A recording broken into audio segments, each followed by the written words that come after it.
दोस्तों आज हम आपको बताएंगे कुछ ऐसी बातें जिनको देवउठनी एकादशी के दिन करने से आपके घर से दुख दरिद्रता नष्ट हो जाएगी और साथ ही सुख संपत्ति का वास भी होगा। जो भी भक्त सच्चे मन से देवउठनी एकादशी के दिन यह एक काम करते हैं तो उसके घर में जमकर दौलत आती है, सुख समृद्धि आती है, हर मनोकामना इच्छा पूरी होती है।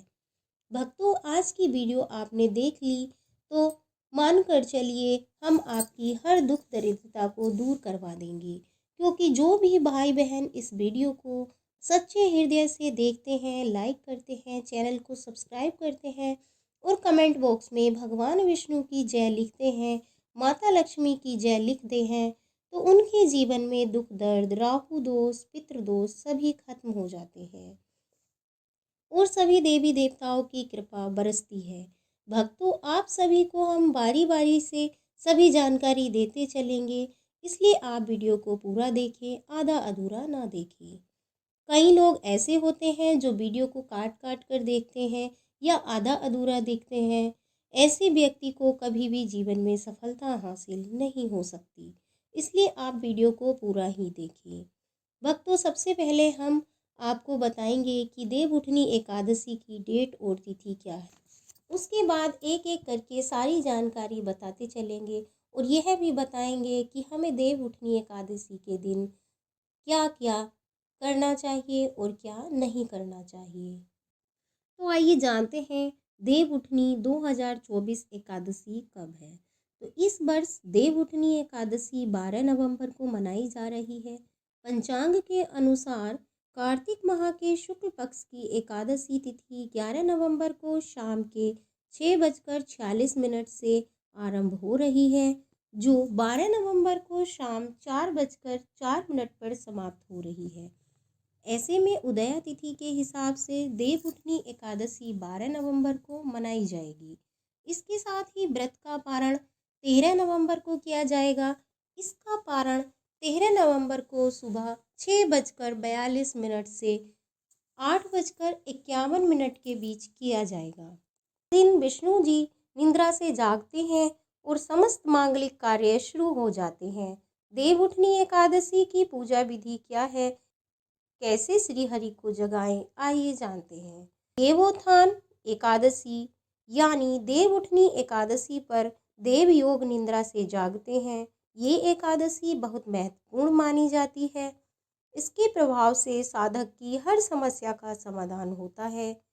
जिन कन्याओं की शादी में देरी हो रही है उनके लिए इस दिन कुछ विशेष उपाय करने से जीवन में विवाह के योग बनते हैं। इस साल देवोत्थान एकादशी 12 नवंबर 2024 को है। इस दिन विष्णु जी की पूजा की जाती है।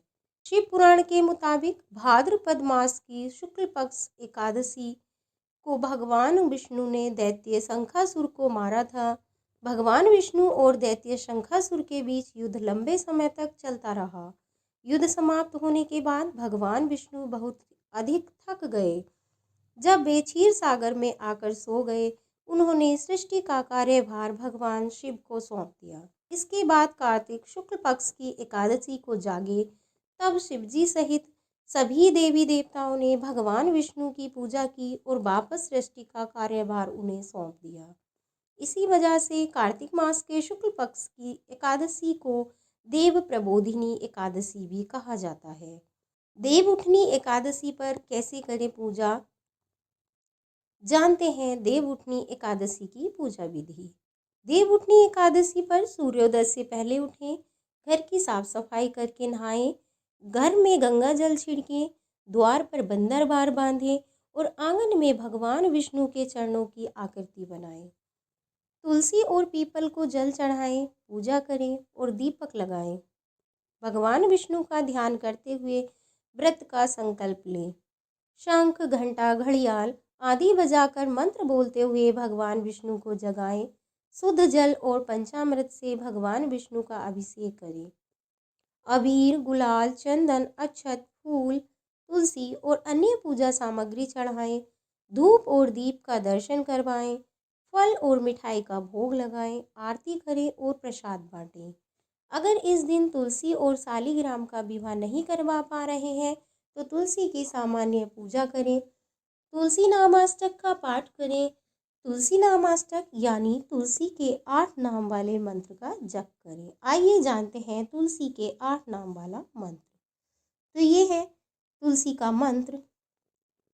वृंदा वृंदावनी विश्व पूजिता विश्व पाविनी पुष्प सारा नंदनीय तुलसी कृष्ण जीवनी एत भामाष्टक चैव श्रोतम नामर्थम संयुतम ये पठेत ताम च संपूज्य सोश्रमेघ फलम लमेता।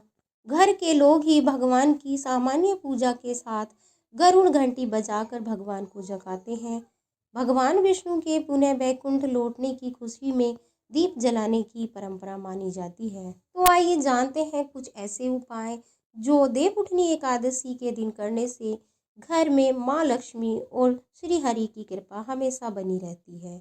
देवउठनी एकादशी के दिन तुलसी के पौधे पर बांध दें एक चीज, श्री हरि और माँ लक्ष्मी होंगी प्रसन्न, कभी नहीं होगी धन की कमी। देवउठनी एकादशी के दिन विष्णु जी के साथ विधिवत तरीके से तुलसी की पूजा करें।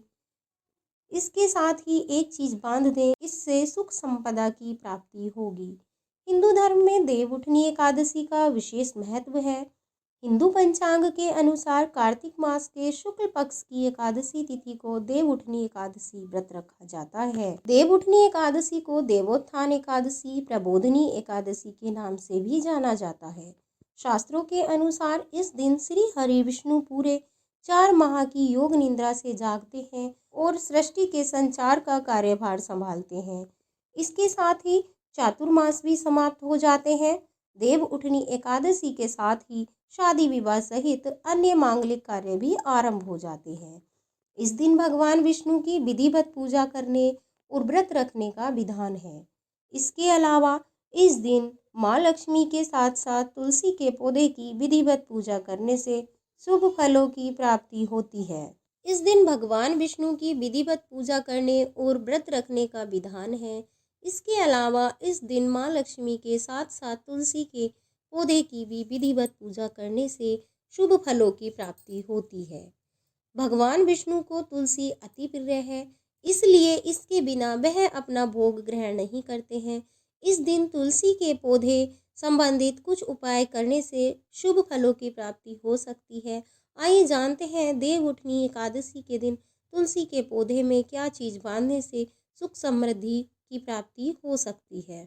देवउठनी एकादशी पर तुलसी पर बांधें ये चीज। तुलसी के पौधे में बांधे कलावा।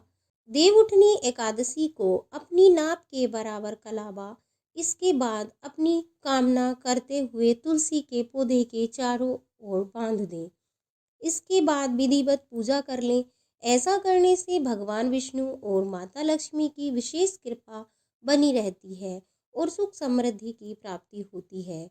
जब आपकी मनोकामना पूरी हो जाए तो इसे खोलकर बहते हुए जल में प्रवाहित कर दें। तुलसी के पौधे में बांधें पीला धागा।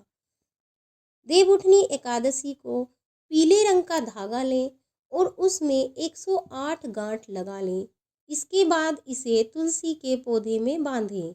फिर विधिवत पूजा करने के साथ प्रार्थना करें। तुलसी के पौधे में गन्ने का रस भी चढ़ाया जाता है। तुलसी के पौधे में गन्ने का रस चढ़ाना इसका विशेष महत्व है, इसलिए तुलसी के पौधे की जड़ में थोड़ा सा जल चढ़ाने से सुख समृद्धि की प्राप्ति होती है और दरिद्रता से छुटकारा मिल जाता है। आइए जानते हैं कि देवउठनी एकादशी के दिन क्या नहीं करना चाहिए।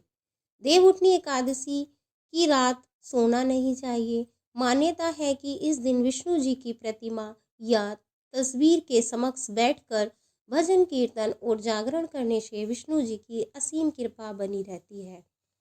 एकादशी के दिन पान नहीं खाना चाहिए।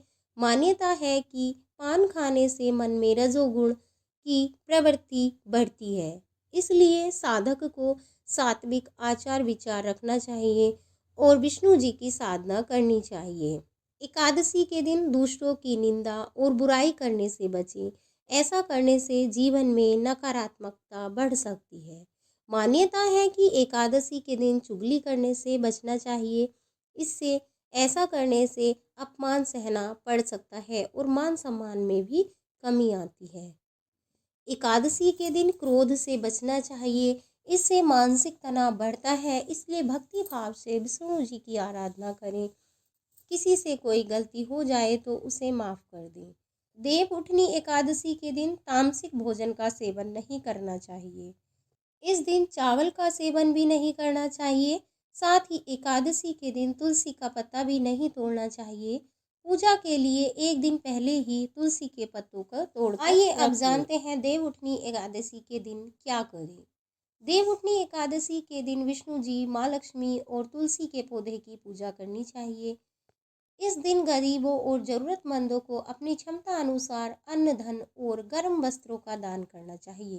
इस दिन पूजा के दौरान विष्णु जी को भोग लगाते समय तुलसी का दल जरूर अर्पित करें। मान्यता है कि तुलसी के पत्ते के बिना विष्णु जी भोग स्वीकार नहीं करते हैं। देव उठनी एकादशी के दिन रात को जागरण और भजन कीर्तन के कार्य शुभ माने जाते हैं। तो ये थी जानकारी देव उठनी एकादशी से जुड़ी।